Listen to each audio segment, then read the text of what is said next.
अपने जादू के पंख इतना ना फैलाओ कि हमें उन्हें कतरना पड़े। हमारा पुत्र कोई बलि का पशु नहीं जिसके गले में कोई भी वरमाला डाल सके। क्षमा करे देवी पिंगला, हम भी आपकी कोई दासी नहीं जो आपकी आज्ञा का पालन करे। हमें ना तो मृत्यु का भय है न ही आपका। आप चाहे तो मेरे प्राण ले सकती हैं।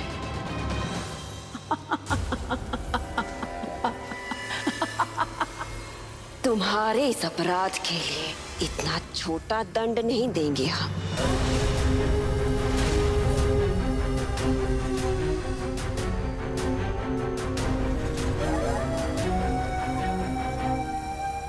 राजमाता,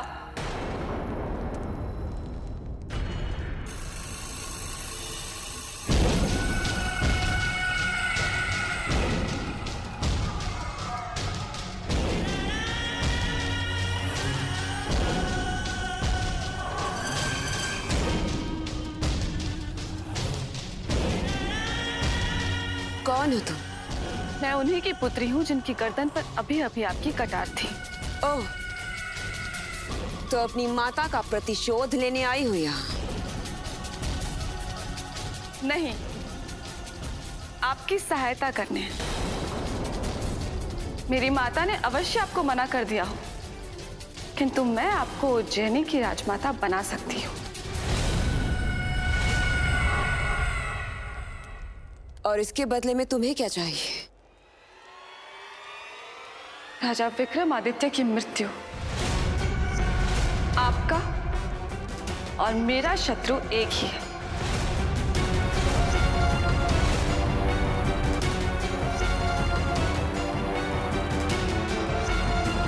और इस कार्य को पूर्ण कैसे करोगी? आप उसकी चिंता ना करें। मेरे हिस्से का जादुई द्रव्य मेरे पास है।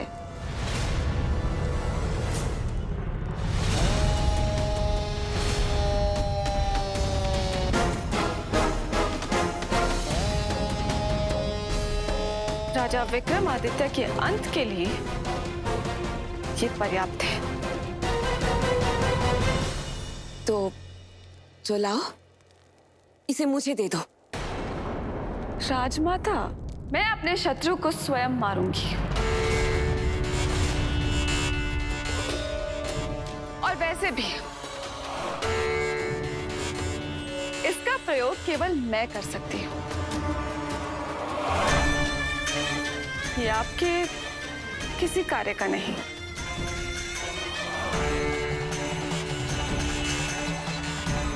तो ठीक है, चलो मेरे साथ।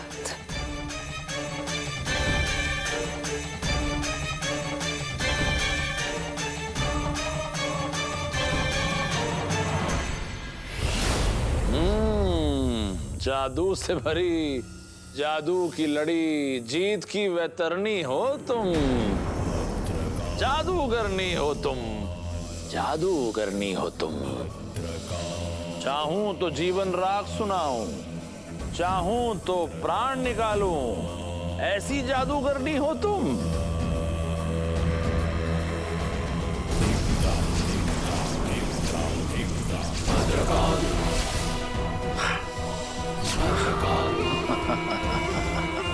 सबका काल हूं मैं, भद्रकाल हूं मैं।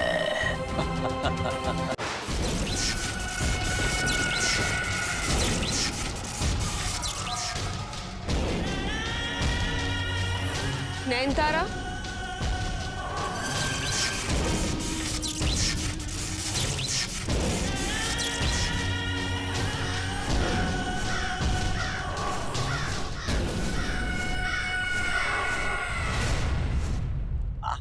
मलमल की शैया, चांदी का फूलदान, ये सोने का श्रृंगारदान और ये दर्पण।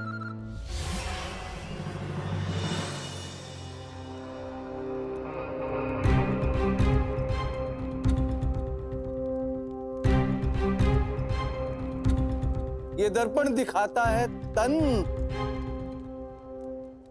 नहीं दिखाता ये मेरा सुंदर मन। बेताल, बेताल, बहुत बुरा है ये दर्पण। तुम्हारा केवल मुंह ही खुला रहता है बेताल, दोनों कान बंद है तुम्हारे, कुछ सुनाई नहीं देता तुम्हें? राजन मेरी आंखें खुली हैं, देखो कितना सुंदर कक्ष है। देखो मत सुनो, तुम्हें अपनी मुक्ति तक इसी कक्ष में रहना होगा। क्या क्या कहा राजन? हमने कहा तुम्हें उज्जैनी में जब तक रहना है रहो, किंतु तुम्हें इसी कक्ष में रहना होगा बेताल। अरे ये तो अत्याचार है भोले भाले प्रेत पर। मैं बाहर नहीं जाऊंगा तो सांस कैसे लूंगा, जीवित कैसे रहूंगा? प्रेतों को सांस लेने की आवश्यकता नहीं होती बेताल। देखो राजन, खुली हवा और स्वच्छ वातावरण में प्रेतों का चित्त शांत रहता है। और कहाँ वो प्रेत घाटी खाए छोटा सा कक्ष। विक्रम मैं तेरा अतिथि हूँ या बंदी? तुम हमारे विशेष अतिथि हो बेताल, इतने विशेष कि हमारी जनता तुम्हें देखकर भयभीत हो जाती है। ये अभिनय बंद करो, तुम्हारे अभिनय से पिघलने वाले नहीं हम। तुम्हें इसी कक्ष में रहना होगा, समझे? हमारा अंतिम निर्णय है ये।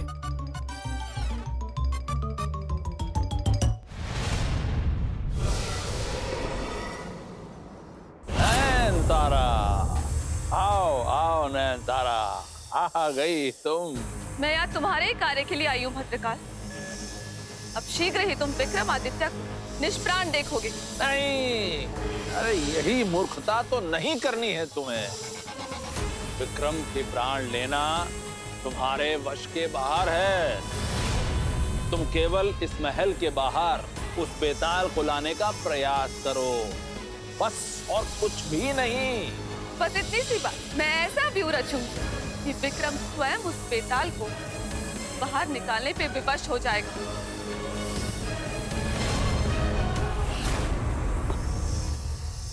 विक्रम और बेताल, तुम दोनों ने मिलकर कालों के काल भद्रकाल को शक्तिहीन कर दिया ना। अब देखना ऐसे ये भद्रकाल तुम्हारा विनाश करता है। विनाश। ठीक है राजन, तेरा यही निर्णय है तो मैं यहीं रहूंगा, कहीं नहीं जाऊंगा। तो मैं 1100 वर्षों से जागा हुआ हूँ, अब मैं निद्रा लोक में विचरण करूंगा राजन। जाओ, ये रही शैया, चिर निद्रा में लीन हो जाओ। मर गया। बेताल, बेताल ये क्या है? कौन है? कौन है यहाँ? कौन है? कौन है यहाँ? तुम यहाँ क्या कर रही हो नैनतारा?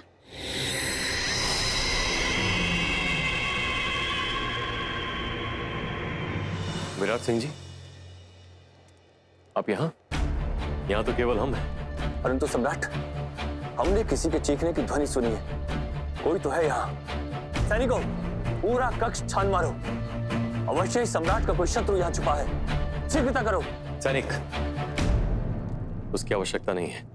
हमने कहा ना विराट सिंह जी, यहाँ कोई भी नहीं है। आप उचित कह रहे हैं सम्राट, यहाँ आने का दुस्साहस कोई नहीं कर सकता, परंतु ध्वनि। हम जानते हैं विराट सिंह जी, आपको हमारी सुरक्षा की चिंता होती है, किंतु हम पूरी तरह सुरक्षित हैं। जाइए, विश्राम कीजिए। जो आज्ञा सम्राट।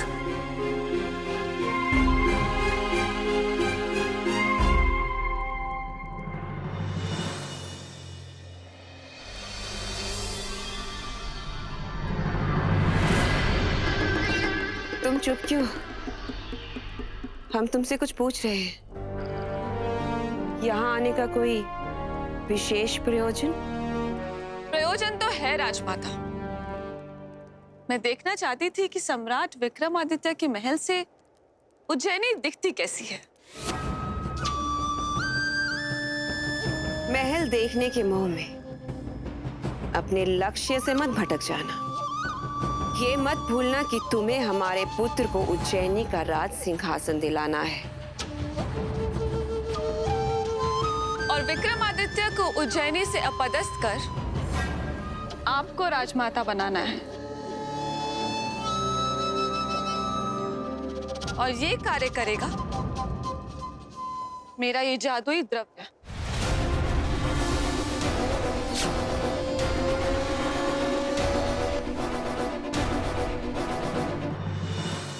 हमने तुमसे शांत रहने के लिए कहा था बेताल। राजन झूठ मत बोल, तूने मुझसे कहा था इस कक्ष में रहना है। बेताल, समझ गया, मुझे इस कक्ष में भी रहना है और शांत भी रहना है। एक काम कर विक्रम, मुझे एक पेड़ मंगवा दे, मैं दिन भर उस पर उल्टा लटका सोता रहूंगा। तेरी और मेरी दोनों की बला टल जाएगी, ठीक है? यदि तुम्हें वृक्ष पे ही लटकना था बेताल तो अपनी प्रेत घाटी में रहते। यहाँ उल्टे क्यों लेटे हो? मतलब वृक्ष भी नहीं मिलेगा? संसार में किसी प्रेत को ऐसा राजा ना मिले। कुछ कहा तुमने? नहीं राजन, तुझसे कुछ कहने का लाभ ही क्या है? तू तो जा बस यहाँ से। राजन, एक अंतिम बात, वैसे तो तुझे हर कार्य आता है, बस प्रसन्न रहना नहीं आता। तो एक काम कर, तू प्रतिदिन मेरे साथ हंसने का अभ्यास किया कर।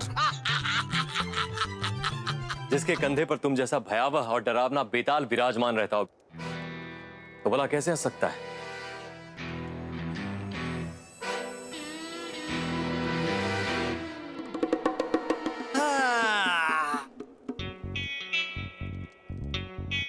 राजन, मैं तो तेरे कंधे पे सवार था, तू तो मेरे सर पे सवार हो गया है। अब तू गया है तो इस प्रेत को कुछ स्वतंत्रता मिली है।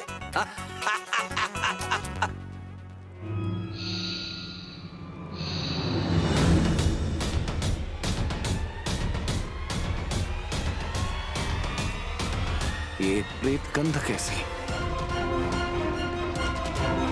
अवश्य ही कोई और प्रेत है यहाँ, किंतु ये कैसे संभव हुआ?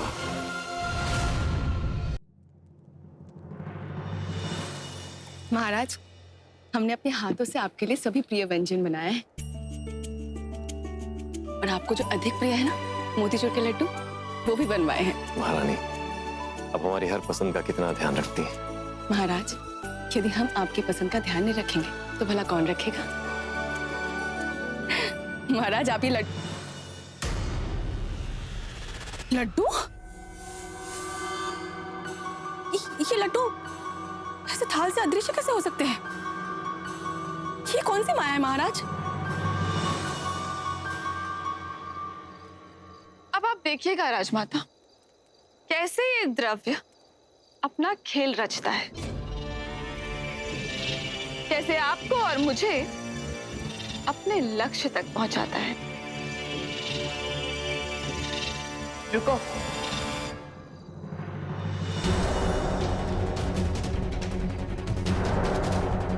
हमारा लक्ष्य तो ध्रुव तारे के समान अटल है, किंतु तुमने यह स्पष्ट नहीं किया कि विक्रम से तुम्हारी शत्रुता क्या है।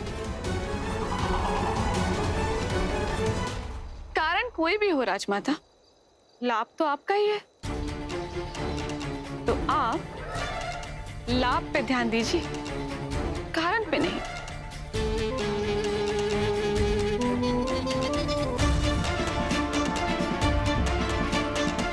ये लड़की हमारे लिए संकट बन सकती है, हमें इससे सावधान रहना पड़ेगा।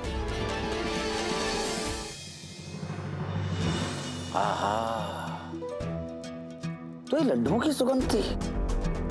मैं व्यर्थ ही सोच रहा था कि महल में कोई प्रेत घुस आया है। तो ये बेताल की माया है, ये प्रेत कभी नहीं सुधरेगा। महाराज, आप चुप क्यों है? कुछ बोल क्यों नहीं रहे हैं? बोलना क्या महारानी, वो बेताल। बेताल? कहाँ बेताल? बेताल ने हमें एक विद्या सिखाई थी महारानी। विद्या? हाँ, वस्तुओं को अदृश्य करने की विद्या। तो हमने सोचा विद्या का प्रयोग करके देखते हैं क्या हम वस्तुओं को अदृश्य कर पाते हैं या नहीं। देखिए, लड्डू अदृश्य हो गए। राजन, बेताल विद्या जाने बिना ही उसका श्रेय ले रहे हैं। अच्छा, आपने विद्या प्राप्त की है? जी। हम मान लेंगे, यदि आप उन लड्डुओं को वापस ले आए।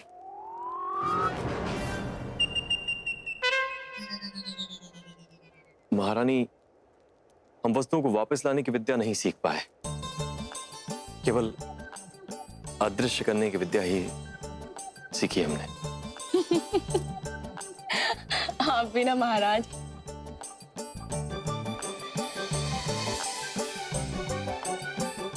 महाराज, आप बार बार उधर क्या देख रहे? कौन है वहां पे? लड्डू लड्डू? लड्डू लड्डू छोड़िए ना महारानी, शेष भोजन भी स्वादिष्ट है, हम भोजन करते हैं। महाराज, हम आपको यहाँ पे भोजन करा नहीं लाए थे, परंतु आप तो अपनी विद्या की प्रयोग।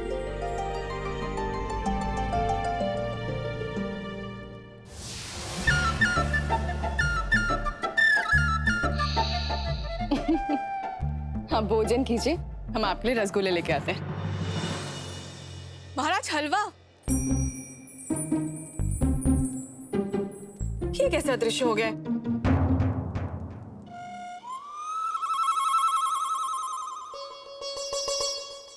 महारानी, वो हमने ना ये देखने के लिए कि विद्या सच में काम करती है कि नहीं, हमने पुनः प्रयोग कर लिया और हलवा भी अदृश्य हो गया।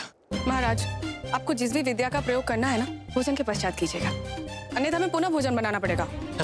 आपने बिल्कुल सत्य कहा महारानी, हम भोजन के उपरांत प्रयोग करेंगे। आप भोजन कीजिए, हम रसगुल्ले लेके आते हैं।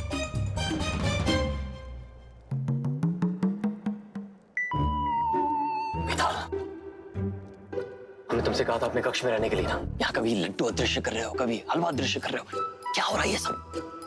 राजन, अतिथि से पहले अगर यजमान भोजन कर ले तो उसे पाप लगता है।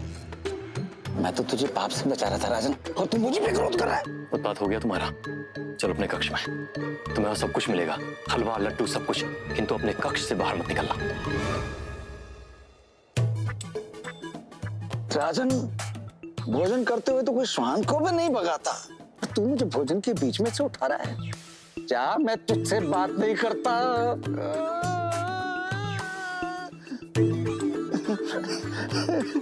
बेताल, या तो हंस लो या रो लो, ये दोनों एक साथ क्यों कर रहे हो? राजन, हलवा बहुत स्वादिष्ट है, इसे मैं हंस रहा हूँ राजन, और तू मुझे खाना नहीं दे रहा, मैं रो रहा हूँ।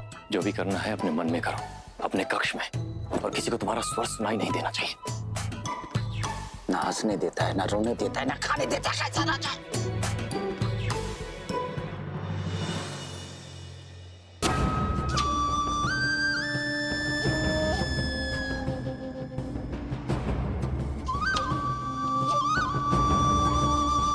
यही पद्मिनी का कक्ष है, यहीं पर हमें हमारे लक्ष्य का मार्ग मिलेगा। पद्मिनी हमारे शत्रु की सबसे बड़ी शक्ति। अब इस प्रेम और विश्वास से भरे दाम्पत्य को मैं जलाकर राख कर दूंगी, और उसके पश्चात विक्रमादित्य स्वयं नष्ट हो जाएगा।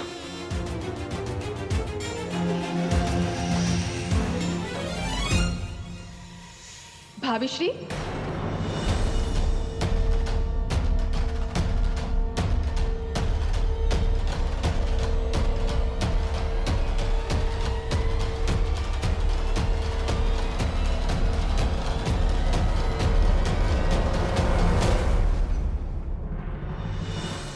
भाभीश्री, आप हमारे कक्ष में?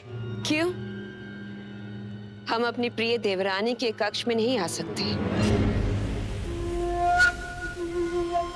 हम तुम्हें ढूंढते हुए ही यहाँ आए थे। भाभीश्री, ऐसी बात नहीं है, परंतु आप हमें ढूंढ क्यों रही थी? क्या बात है? और ये कौन है? हमारी पुत्री नयनतारा। इसे तुमसे मिलवाना था, तभी तो तुम्हें ढूंढ रहे थे। पुत्री? हाँ,